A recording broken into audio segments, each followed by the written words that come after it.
Today, the FDA announced it would begin asking drug companies to remove so-called black box warnings for hormones prescribed to treat symptoms of menopause. The FDA says the warning has dissuaded generations of women from taking advantage of the medication that could help them.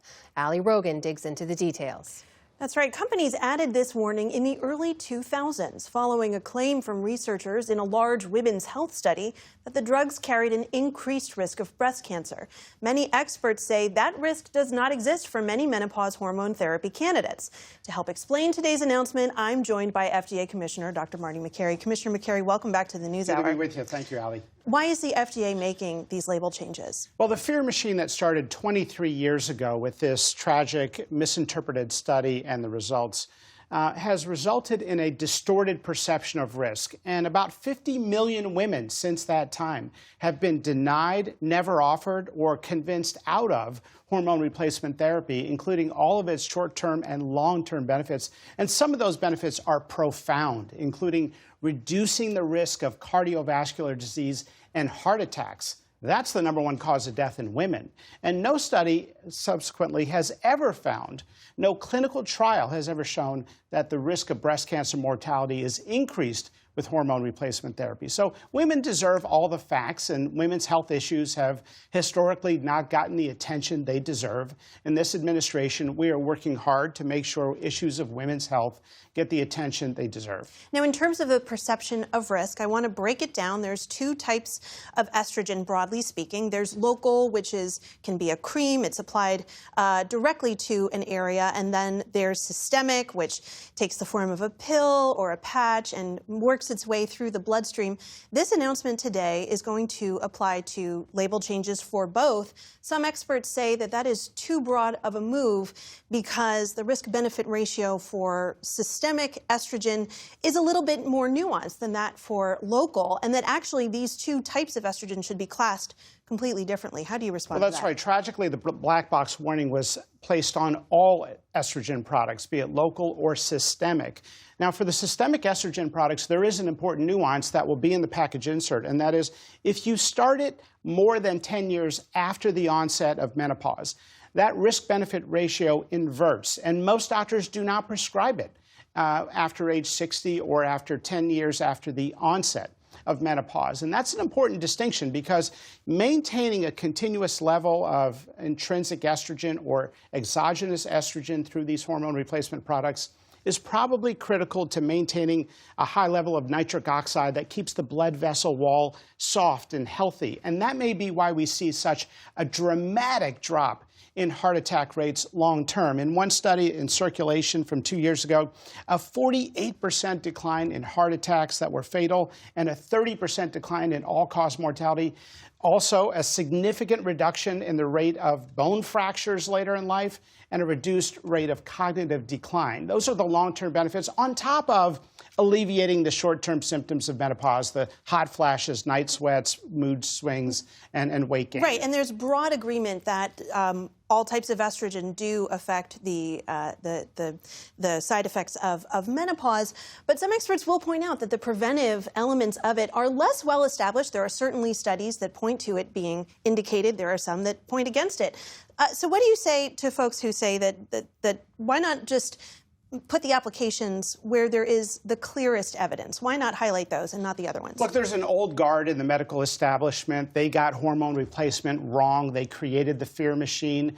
Remember, we got, as a medical field, opioids are non-addictive wrong for 15 years. We got saturated fat causes heart disease wrong for 50 years. We got kids should avoid peanut butter until they're 3 years of age wrong for 13-plus years.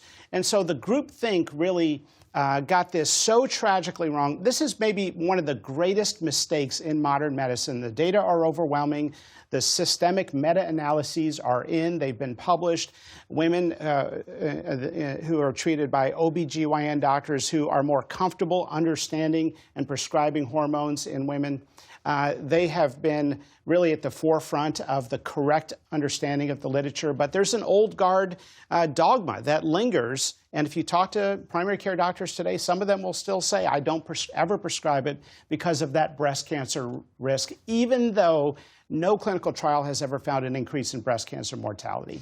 The FDA is moving to remove these warning labels from hormone replacement therapy, citing the needless fear that it instilled in women. But the FDA is also calling for a label change to acetaminophen, also known as Tylenol, citing an association between use in pregnancy and autism in children, although no causal relationship has been established. Does the FDA have a consistent standard here in the application of these warning labels, and how do you respond to people who might see those two examples as contradictory? So first of all, no comparison whatsoever. We, in the pregnancy section of the package insert, include all the information that's known about a medication and pregnancy. And so there are different studies about acetaminophen in pregnancy. The dean of the Harvard School of Public Health has stated very clearly he believes there's a causal relationship with neurodevelopmental disorders like autism. There was a study out of Mount Sinai and Harvard that did show an association. So all of that information is going to be there. There'll be references to studies that support and studies that don't support that association in the label. But hormone replacement therapy for postmenopausal women is at a totally different level. There has been the black box warning, which scares women out of taking it even after they get the prescription. And if you look at the long-term, profound health benefits for women, there may be no other medication in the modern era, except perhaps antibiotics or vaccines, that may improve the health outcomes of women on a population level more than hormone replacement therapy. I want to just say that you've cited Harvard. You've done it on several occasions, saying that the Harvard dean cited a causal relationship. He has not said that. I reached out to Harvard to confirm that. What he said was, quote, "This biological evidence lends support to the possibility of a causal relationship between prenatal acetaminophen exposure and neurodevelopmental disorders." He said that later in 2018. He said, quote unquote, I there's asked a Harvard, causal and relationship. they said this is the most accurate reflection of the science. This was 2 months ago. However, what is the basis on which the FDA is making these decisions? It seems like you're making one decision based on ending fear-mongering, and you're making another that increases the risk that women might perceive and go to their doctors and call and be worried about it.